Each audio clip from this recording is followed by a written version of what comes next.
Good morning, friends. Another update on the micro bootlegger build. I was able to finally get the coaming fiberglassed. This was a bit of a pain.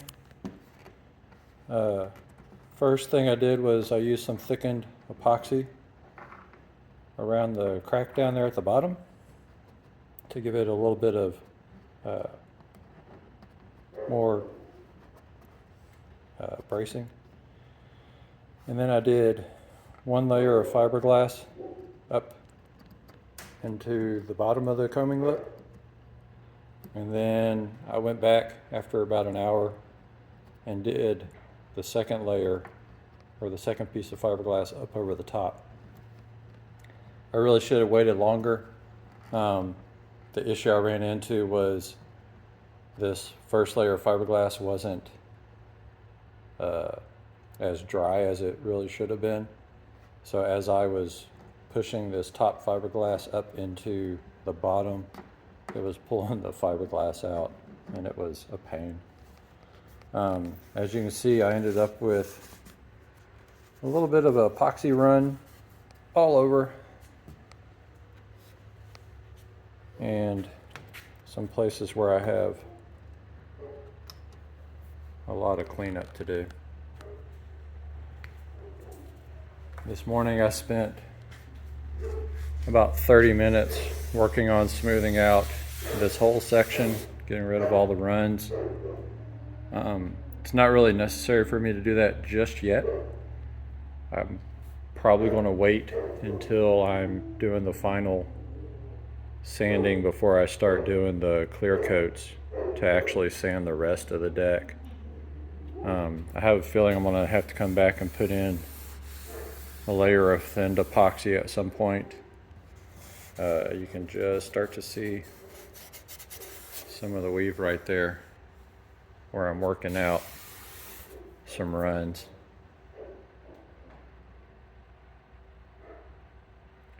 So the next step is I'll pull the top part of the boat, the deck, off, pull the forms out in these frames. This all comes out.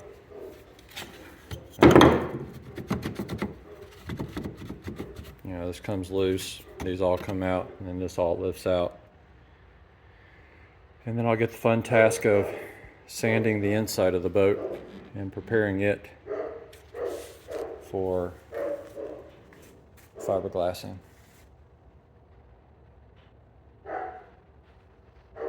I didn't video myself doing any of this work. I was in a bit of a hurry and honestly just didn't take the time to set up the camera. Plus I was all over the place, so it would have been constantly moving the camera.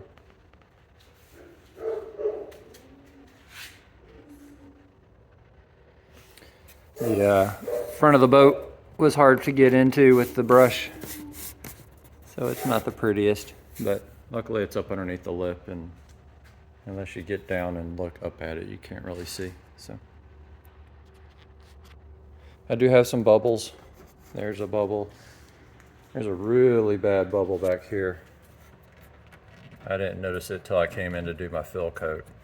So this, what I'll end up doing is taking an X-Acto, cut this entire section out, then take a small piece of fiberglass and patch it back to get rid of the bubble. But that's probably the worst one. Actually, that is the worst one. So, thanks for watching.